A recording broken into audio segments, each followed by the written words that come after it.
Welcome everyone. I will start today's workshop by introducing you to the deeper parts of the reef, the parts we call mesophotic coral ecosystems, and so far what we know of the reproduction of these corals. I am based in Okinawa in Japan, and most of the research results I will show you are from around here. But Indonesia is not so far, and our knowledge from Okinawa can be a starting point to explore more the mesophotic corals of Indonesia. This is actually something several Indonesian researchers started to do already. Warming climate has a strong effect on corals. When the seawater temperature gets too warm, coral gets stressed. When they get stressed, they lose the tiny algae they farm in their bodies and become white. This is what we call coral bleaching. Without the algae, they cannot get important food, and if they are stressed for too long, they will die. I think in Indonesia you also have several bleaching events that maybe are increasing also. In Japan, we had a massive bleaching event that killed mostly corals in Ishigaki Island in the south of the Okinawa. But last year, even on Sezoko Island, which is more north and normally cooler, we had a massive bleaching event that killed many corals. So in this situation, maybe there is hope for corals in the deeper part. The deeper parts of the reef are called mesophotic coral ecosystems, or MCEs. Meso means middle, and photic refers to the light. So these are environments that only receive very little light. We often say that they range from 30 meters to 150 meters or more, but it is mostly a question of light. A better definition would be that it is the environments that receive between 10 and 0.1% of the surface light. In general, this 10% light actually corresponds to 30-40 meter depths, depending on the turbidity, on how the water is transparent. Because of the depths, the water does not warm so rapidly and so strongly during the summer.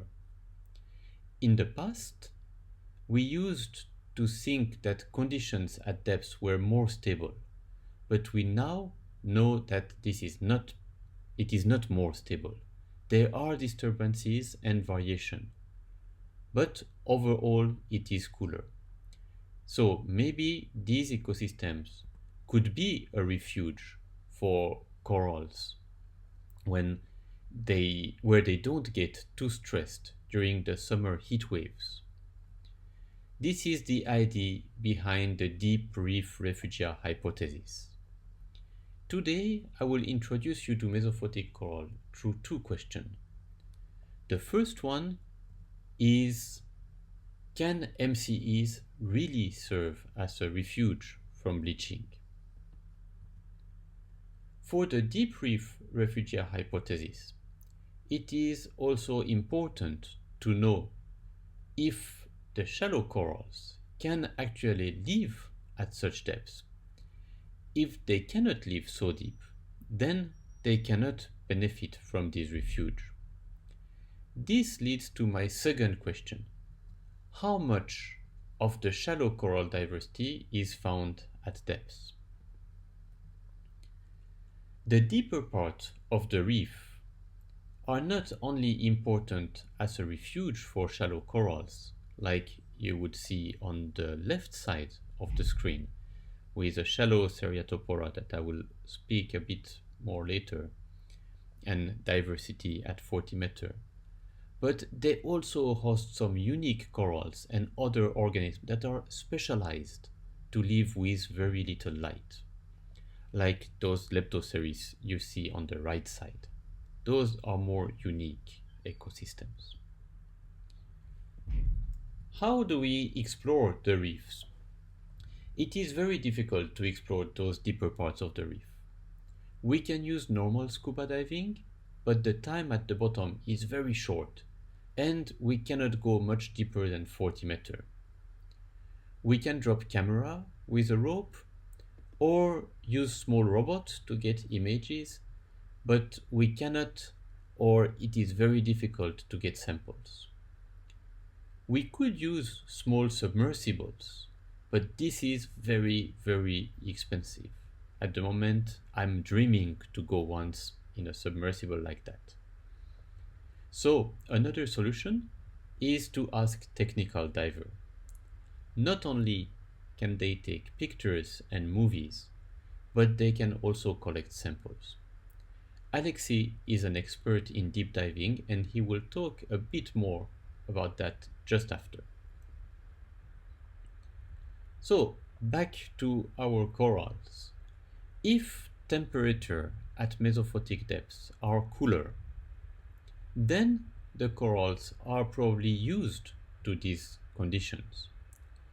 And so they might be more sensitive to even smaller temperature increase compared to shallow corals that are used to higher temperature.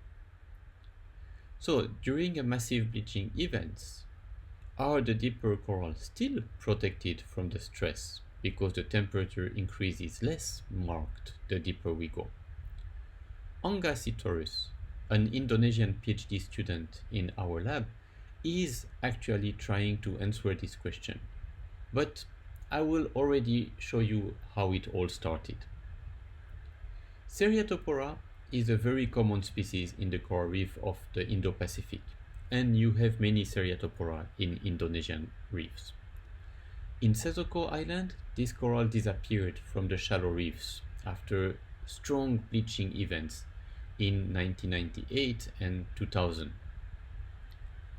So, it all started at a party in 2012 when a fisherman told us that sometimes he catch corals in his fishing line at 40-meter depth. And indeed, the next week he brought us corals. And one of the corals he brought us was Seriatopora, a coral that we thought was locally extinct. When we went diving there, we found that this species was abundant at 40-meter depth, just offshore of Sesoko Island. So, it was not extinct in Sesoko, it was still healthy at deeper depths. And this is a perfect model for the deep reef refugia hypothesis. But then, some colleagues told us that the Seriatopora we found were probably some special deep species, different from the shallow ones. And like for many corals, identifying species of Seriatopora is very difficult because they can change their morphology in different environments. So we wanted to know if our deep Seriatopora were the same as the shallow ones or not. We traveled through many different sites in Okinawa to find remaining shallow Seriatopora population and more deep specimens too, all over the place. When we looked at the genetics of this coral, we found that yes, there are probably 3 different species. You see here 3 different groupings, whether we look at the mitochondrial, the big network you see on the left, or at the nuclear marker, the small network you see on the top right. However, if we look at the depths that I show here with the different shades of blue, there are no deep specific Seriatopora. All the genotypes, all the groups, all those species have both specimens that come from the deep in dark blue to shallow in light blue. So we have maybe 3 cryptic species, but each of these species is present both from shallow to deep. So what we can say is that Seriatopora can survive at MCEs even when disappearing from the shallow reefs. However, we don't know how they are connected through depths. If a broken coral can sometimes fall down the reef slopes, coral can move up only through larval dispersal, and Saki will speak more about larval dispersal later.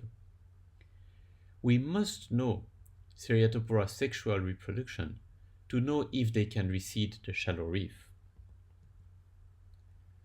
So, in the shallow reef, Seriatopora is known as a brooder that releases larvae throughout the summer.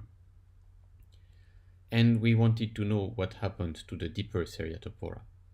So, Rian Prasetya, our first Indonesian PhD student, studied the mesophotic Seriatopora in Okinawa to know when and how they reproduce. He did several experiments, first dissecting and observing colonies under the microscope to see how the eggs develop. He found that the mesophotic Seriatopora also release larvae in summer, but over a shorter period of time compared to the shallow ones. One fun finding was, as you can see on the bottom left, the larvae show green fluorescence, even if some of the mother colonies do not. So in this case, we could see the larvae inside of the mother before they were released, just by using blue light. So Rian also found that at depths, they will settle rapidly after the release. So if they come back to the shallow reef, it will be a slow step-by-step process. But Seriatopora is only one genus among many other corals. And this brings me to my second question. In terms of biodiversity, are MCEs lifeboats, like refugees, or unique and different ecosystems?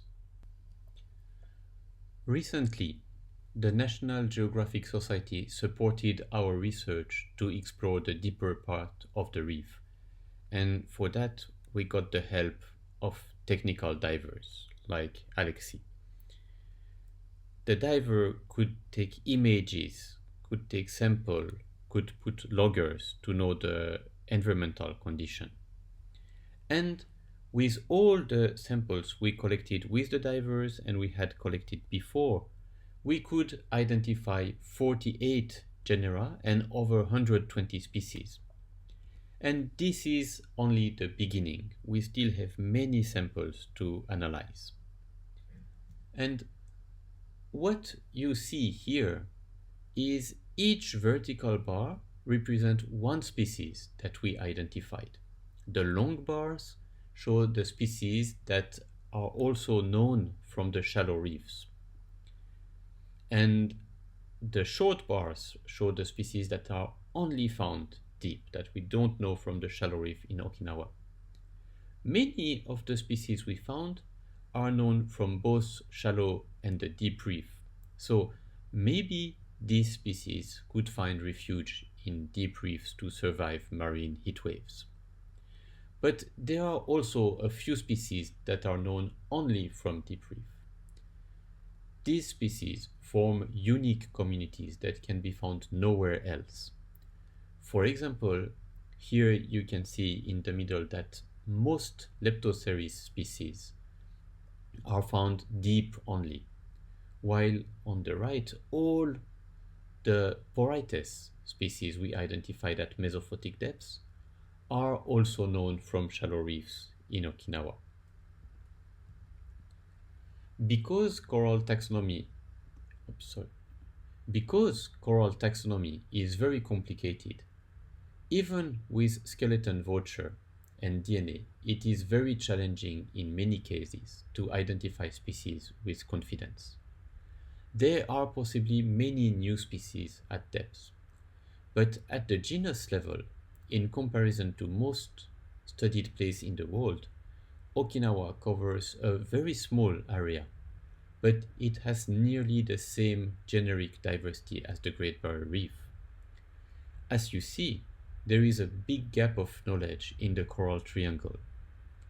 A summary published in 2019 listed 29 genera, but personally I am quite sure there are more genera, equal or slightly more than the Great Barrier Reef possibly.